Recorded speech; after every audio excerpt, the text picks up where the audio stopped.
are back at the bad backyard. Here's where we ran the chisel here the last time, and now we've got the disc on. We got the day after I ran the chisel out here. We got like a big rainstorm. It was crazy, and it got everything nice and wet. Well, it probably made it to where we probably could have went ahead and ran the disc in here, but we'd already ran the chisel, so doesn't matter. We're gonna get it knocked all apart. I'll get you guys on the back glass, but that way I can grab a higher gear. It's actually not cutting a whole lot right there. I guess I've got some mud and a couple on my notched wheels. It's pretty wet back here on that tree line, so I'm gonna miss that tree line by probably 3 or 4 passes.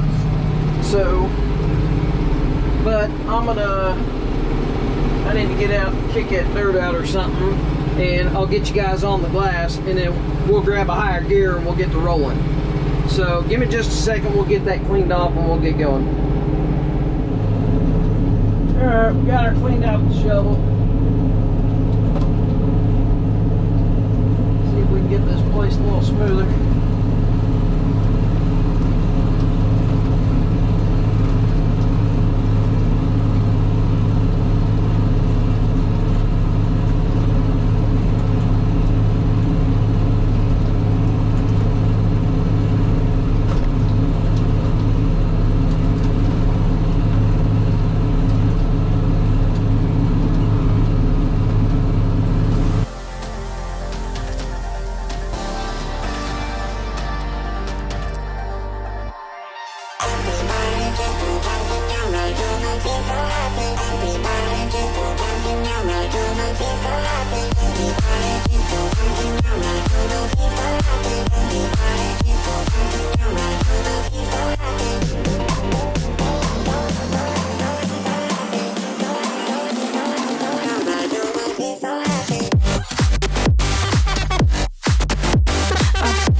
Here's our finished product. It looks way better than what it did.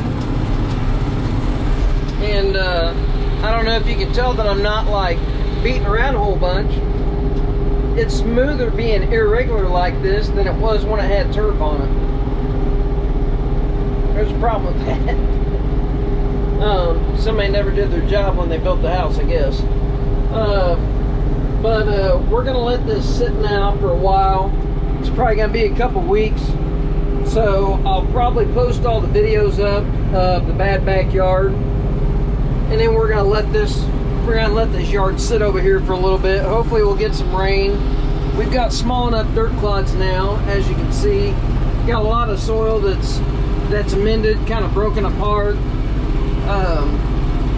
and that's what you want.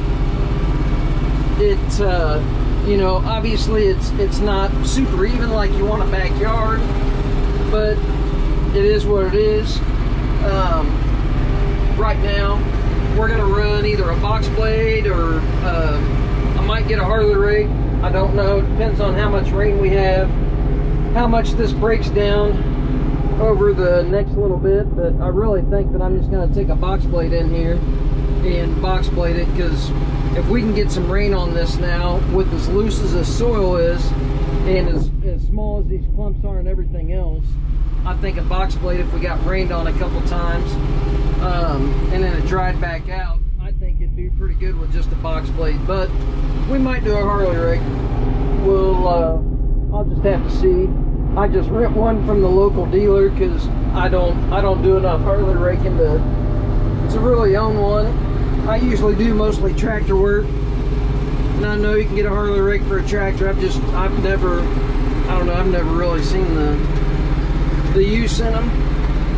I mean, if anything, I'd almost buy a tiller over a Harley rake, but just personal preference. I know some guys love them. Like I watch a guy, it's Brandon in Joplin, Missouri, Elite Earthworks. I don't know if, I would assume if you watch my channel, you probably already watch his. He does a lot of the same type of stuff I do, but then I kind of do more of the tractor side than most of the guys that I see.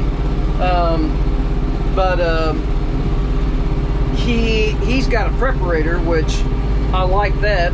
I think he likes it better than a Harley rake.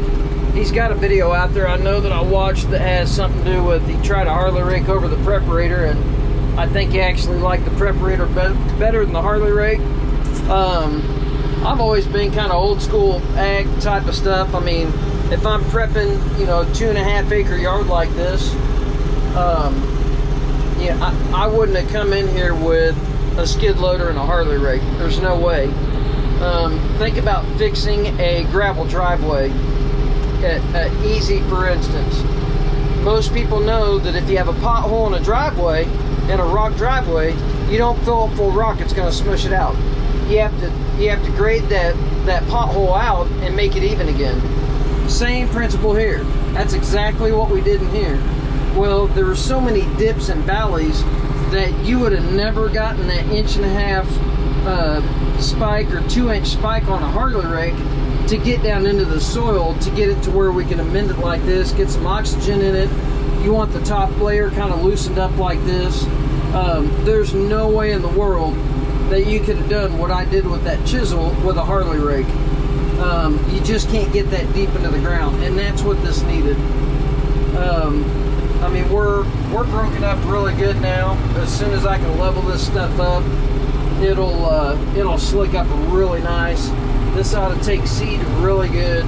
We're not going to have any hard spots to where it won't take any grass seed into it and get sown in. So it's going to do really good. I think it'll be really good. And it's nice when you can sit here and drive around in soil like this, and I've got the disc down.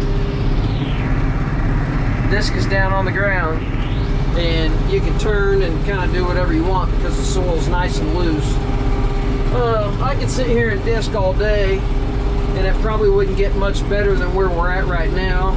I was just running through some of the spots that I had like some heavier clumps, trying to get the rest of them cut up. But I think I'm gonna head to the shovel. I don't think I have anything to clean out. No, it doesn't look like it. I always have a spade with me in my truck. We do utility work, and then you know, cleaning this out in between the discs. It's a thing. You got to do it quite a bit. You always get that big old chunk in here if you're following that chisel. Big old chunk will get stuck in between the blades and it ain't coming out. So, I hope you guys got something out of this video. A lot of guys, I don't see a lot of this type of stuff on YouTube. Maybe this will help somebody out. This is just the way I do it. I've done it like this for years. I've got a lot of experience doing yards like this in big areas. I used to do a bunch of commercial seating and whatnot, but kind of got out of it a little bit when I didn't have a tractor. Obviously, I can't do tractor work if I don't have a tractor. But now that we bought another tractor and we're back into doing some tractor stuff and some skid loader work, I think you'll see a lot of stuff that might be beneficial to some of you contractors that might want to be buying a compact tractor. You can do the same thing with a smaller tractor, just take you a little bit more time. You can't pull as big of an implement. But anyways, if you guys have any questions about tractor work, what size tractor I think will do what, feel free to shoot me a comment. I've had everything from a 25 horse tractor. I've ran like 105 horse and 125 horse. but this is the largest horsepower tractor that I've owned, late model. I've had some older stuff that was probably in this realm. I had like an IHI 454 or a, you know, IH whatever, an International Harvester. Anyways, I had a couple decent sized tractors. They were 50-60 horse diesel, but this is the largest, definitely the largest four-wheel drive, you know, newer tractor I've ever had. Anyways, please like and subscribe, and I hope you guys enjoyed the videos, and we'll see you on the next round. You never know what I'm going to do next, so wait for the next video to pop up. Thanks.